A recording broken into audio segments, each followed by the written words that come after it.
like my 5th try at filming, so if this doesn't work, nothing will. Well, hello friends, it's me. Welcome back to my channel. As you can probably tell by the title of today's video, we are going to be discussing everything that I wish I would have known before college.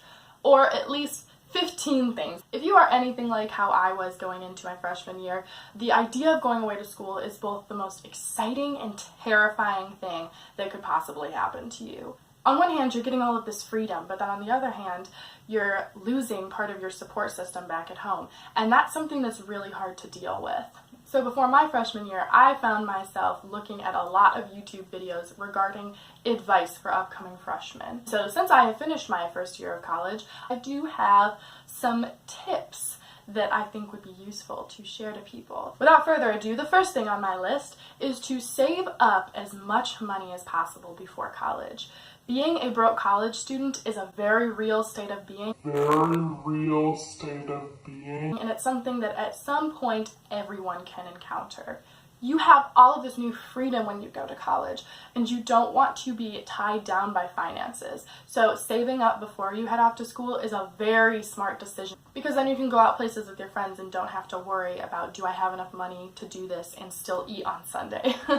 Tip number 2 is to ignore the roommate horror stories. Everyone goes into college and you hear some type of roommate horror story about how they hated each other and they absolutely did not get along and it was awful and there were cat fights every night, and ignore those. You are not necessarily going to have a horrible roommate. I go to Illinois Wesleyan University and they have the option of going or picking a random roommate, which I think is something that all colleges have, and I picked that option. She ended up becoming one of my best friends there. If you are a person that gets along with people easily and you're very friendly and you're very flexible, having a roommate is not going to be an issue for you. You just have to be open-minded, and eventually you and your roommate are going to find some sort of system that works for you guys. Also, on a side note, we now have social media, so if you have the ability to connect with your future roommate, do it, because then you're going to already be a step ahead of the game and you will have communicated with them before move-in day.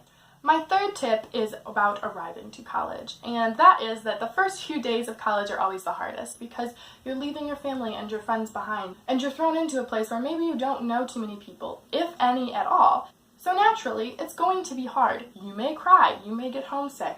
It's okay. The first few days are the hardest, and then it gets better from there on out as you branch out and make friends, because everyone is willing to make friends. That's another thing that I probably should have put on my list. Everyone is willing to make friends in college, so don't worry about not finding friends, because you could be the most antisocial person in the world and someone will still want to talk to you because everyone wants to talk to someone and find a friend. My fourth piece of advice is to go to all of the orientation events. I know everyone says this, so I was very hesitant to put this in the video, but it is true and I cannot stress it enough. Go to all of the orientation events because that is where everyone is going to meet new friends. And oftentimes, those orientation events are pretty freaking fun. I know for my grade for orientation, we had a hypnotist come to our school. You get to see your classmates in a very non-academic sort of atmosphere. However, that leads me into number 5, which is that you will not always stay friends with your orientation group. One of the things that I actually didn't hear until I got to college is that it is very rare to stay friends with all of the people that you hung out with in your orientation group. Because as college goes along, people change and people get busy. And so you won't necessarily still click with the people that you did beforehand. So that being said, don't be afraid if some of the people in your orientation friend group kind of fall out of the mix. It's okay, it's natural, it happens, and everything will be fine. Number 6 is to sign up for as many clubs as you possibly can. You can always drop them later on if they don't interest you, but it's much easier to sign up for clubs during orientation week and at the very start of school than trying to sign up for them later on and find out that there aren't enough spots. Tip number 7 is to write down literally all of your homework. I know that in high school you could kind of do that from memory, but college is a completely different story. While you may only have 4 to 5 classes to juggle, it can be very stressful. And I'm not going to lie to you about that. There is so much that you need to accomplish in college, and if you don't write down everything, you're going to end up forgetting an assignment. Story time, I actually forgot about a paper until midnight the night before it was due. It's like a 7 to 8 page paper, and I had to frantically work on it from 12 in the morning until I was done at like 4 a.m. and then get up for my 8 a.m. the next day. So that's not fun. Write down your homework so you don't pull a me, and you'll be good. Tip number 8 is something that I feel like could only be an Illinois Wesleyan thing, but I feel like it's generic enough where it could be in all university, college type of thing. And that is that almost everybody does their laundry on Sunday. And that's probably because the upcoming week you want to have clean clothes. Yeah, no, that definitely is the reason.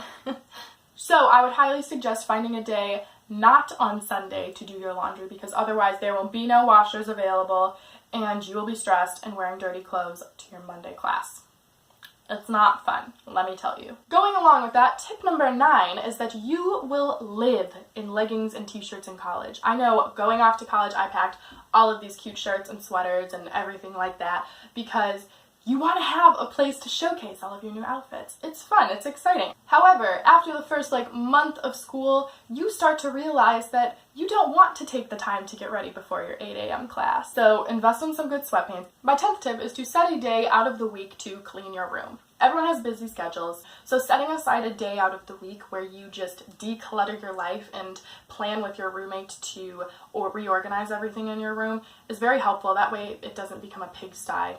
My 11th tip also deals with planning, and that is to set up a time during the week to Skype with your friends and family. Having a designated day to call the people from back at home. Make sure that you actually keep up with what's happening back in your hometown and with your friends and your parents and everything like that. Because college is very new and exciting, that's no secret, and it's very, very easy to get swept away in all of that and to forget to keep tabs on the people that you grew up with. It just happens. It's not something that you want to happen. Everyone thinks that they're going to do it differently, but things get busy. So just setting a time, a day each week where all of your friends can Skype together or you call your parents, make sure that you actually stick to a schedule of keeping up with people. My 12th tip is to be prepared to get sick. And be prepared for it to be absolutely awful. And everyone says that getting sick in college is the worst, and you don't really realize it until you actually get to college. Your mom's not there to take care of you. But if you're aware of the possibility that it could happen, I feel like it'll make it less horrible because then you will be expecting it. My 13th tip is something that isn't really a tip, but it's something to kind of keep in the back of your brain for the end of your freshman year. And that is that you will come home with so many more things than you originally left for school with. And that is because you collect t-shirts and you collect little items from your year. It piles up to a ridiculous amount. So just be prepared for that. You will accumulate some things. You will. So my 14th tip is to take as many photos as possible. I took a lot of photos my freshman year, but I honestly think that I could have taken a lot more, and I really wish I would have taken a lot more, because taking photos documents your time in college, and it's just a really fun way to look back at your year. Photos are just a really fun thing to have around, so why not take a lot? And my last piece of advice, number 15, is to enjoy every second of college. That's one of those things where you hear it all the time, but you have to experience it for yourself. These years are the most freeing and empowering portions of our life. And so enjoying every second of it really makes the whole process the best that it could possibly be. So that is it. Those are my 15 tips. I hope you enjoyed them. And if you did, please give this video a thumbs up, subscribe to my channel. That's kind of the thing that every YouTuber says at the end of their video, so I feel kind of basic by saying it, but please do subscribe. Yeah, I hope you guys are having a great day or night or wherever you're at in the day. Yeah, that's it. That's it. Cool. Goodbye, friends.